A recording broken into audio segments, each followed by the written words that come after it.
قديس النهاردة قديس عظيم جدا، وللأسف مش مشهور بينا، وناس كتيرة متعرفش اسمه أو سمعت اسمه حتى قبل كده. لكن عند أجدادنا كان ليه مكانة كبيرة جدا، والنهاردة هنعرف كل الناس على قصته لأنه قديس عظيم جدا. اسمه بطرة، ومعناها بالقبطي يعني الصخرة، وفي ناس بتقول عليه القديس مطرة أو متراس باليونانية. تعالوا نعرف قصته سوا.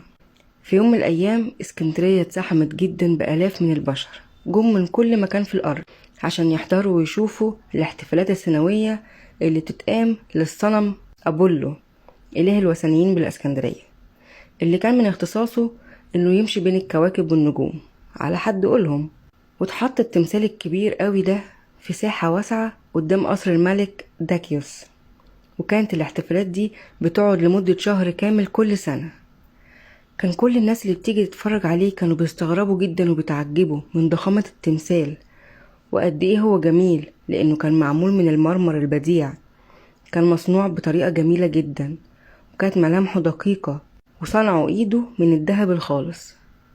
وكان من بين المشاهدين واحد جواهرجي مسيحي اسمه مطرة، فضل يمشي بين الناس عشان يسمع تعليقاتهم على عظمة الاحتفالات وروعة أبولو. وهو ماشي بينهم وبيسمع الكلام ده، راح سمع صوت المنادي بيقول دلوقتي هتبدأ الاحتفالات رسميا، وانه لازم على كل الناس اللي حاضرة السجود والتبخير للتمثال، واللي هيخالف الأوامر هيكون عقابه الموت. راح قديسنا مطرة رجع لبيته في الليلة دي، وكان على غير عادته حزين ومتضايق جدا. فمراته جت وسألته، قالت له مالك، ايه اللي مضايقك؟ شكلك غريب قوي النهارده. فراح حكالها على كل اللي حصل. وفضل قديسنا مطرة طول الليل سهران وبيصلي، بيطلب من ربنا الرحمة لشعبه المسكين. وفي آخر النهار اتقدمت التقارير للملك، وبيتقال إن كل الناس حضروا وبخروا للإله ما عدا طائفة واحدة، هي طائفة المسيحيين. فراح أمر الوالي بالقبض على كل شخص إنه بيشتبه فيه حتى إن هو مسيحي، ويطلب منه السجود للصنم والتبخير ليه. وكان مطرة بيتابع كل اللي بيحصل باهتمام جدا، وكان بيراقب وبيشوف الجنود وهم ماشيين في الشوارع وبيقتحموا المنازل اللي بيشكوا بس ان ممكن يكون حد فيها مسيحي، وبعدين ياخدوهم للسجن ويعذبوهم. وجات ليلة تانية والقديس مطرة عينيه ما غمضتش، فضل طول الليل سهران بيصلي، بس كان المرة دي وفي الليلة دي صلاته غير اي مرة صلى قبل كده. كان بيصلي بحرارة وعمق جدا، وبعد نص الليل بساعتين تقريبا راح خرج مطرة من بيته وهو لابس عبايته، وراح ناحية الساحة اللي بيقف فيها أبولو.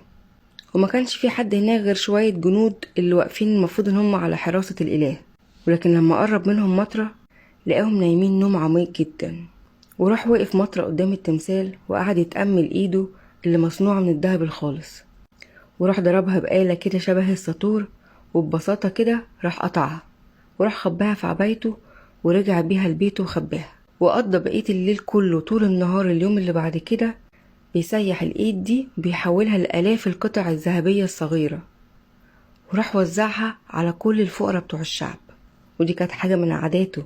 وفي الوقت ده وصل الخبر لوالي اسكندرية إن إيد الإله أبولو الذهبية اتسرقت. فاتضايق جدا الملك لما عرف اللي حصل، وأصبح غضبان جدا، وراح هدد كل جنوده إنهم لازم يلاقوا الشخص اللي عمل الجريمة دي. وفعلا راحوا الجنود هجموا على كل بيوت اسكندرية، والناس كلها كانت مرعوبة، كل الشعب كان قلقان من اللي بيحصل.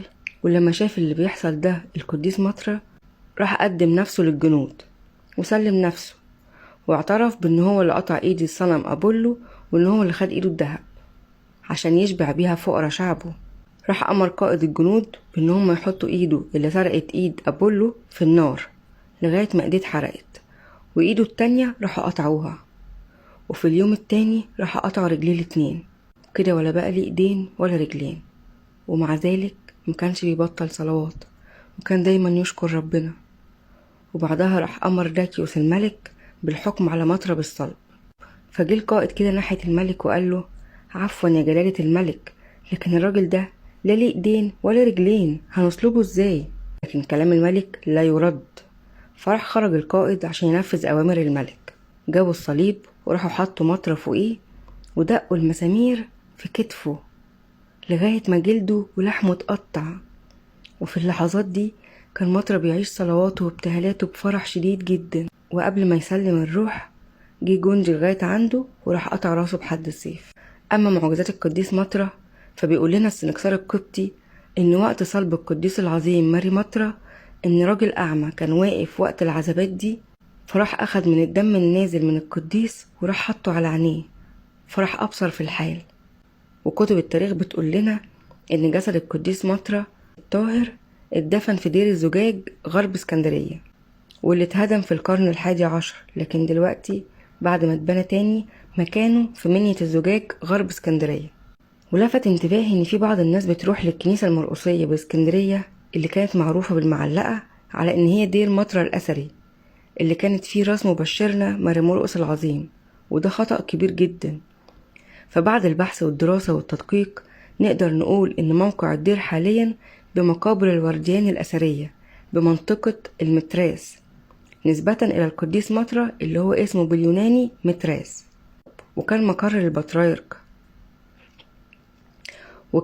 للبطريرك لأن ده كان موجود في بعض النصوص اللي موجودة في كتاب تاريخ البطاركة، ومنها جزء بيقول: وكان الموضع الذي فيه البطريرك الأنبا بنيامين الأول موضوعا طاهرا بلا دنس، في دير يعرف بدير مطرة الذي هو البسكوبيون، وجاية من أبسكوبوس أو أسقف، لأن كل البيع والديارات اللي كانت للعذارى والرهبان اتنجست من هرقل المخالف لما حاول يلزمهم بأمانة خلقودينيا، لكن الدير ده وحده ما قدرش يعمل كده معاه، لأن كل اللي كانوا فيه كانوا أقوياء جدا ومصريين وكلهم أهل، ما كانش بينهم واحد غريب، فما قدرش يميل قلوبهم ليه. وعشان كده لما رجع الأب بنيامين من الصعيد نزل عندهم لحفظهم الأمانة الأرثوذكسية وإن هم محدوش عنها. كمان ذكروا أبو المكارم في كتابه الكنائس والديارات، قال دير بطرة وهو أبو سكوبيون، وكان فيه رأس مرقس يقصد بيه رأس ماري مرقس الرسول. وكمان ذكروا القمص عبد المسيح صليب المسعودي البراموسي في كتابه تحفة السائلين في ذكر أديرة رهبان المصريين، وقال دير مطرة وكان في الأماكن اللي موجودة في الأسكندرية القريبة أو البعيدة. بركة صلوات وشفاعة القديس مطرة تكون مع جميعنا أمين. لو أول ما تسمع سيرته ابعتها لكل الناس، خليهم يعرفوا قديسنا العظيم وياخدوا بركة. وتابع صفحتي واستنوني كل يوم بالليل الساعة 8 مع سيرة قديس جديد.